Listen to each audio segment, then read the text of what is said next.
think we're happy with the win, but I think the boys are a bit down because we knew we were better than that, and we just let Waratahs back and just caused us pressure in that last minute. But games came through. As always, I think this is the first time he's done that. So yeah, I think we need to be better.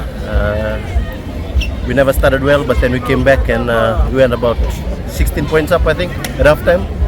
And then we just let ourselves down because we let them back in, and for quality sides like this, we can't afford to be doing that. And I think we have to go back to the drawing board and make sure we come up and ready for that next week against the Force. I think I'll enjoy tonight and let the coaches decide on that. We come back, review tomorrow, and come back Monday and learn the focus. Yeah, actually we were a bit flat coming into the second half, and I think we were thinking about the first half, but the past was the past, and I think we need to be better at just coming and going again.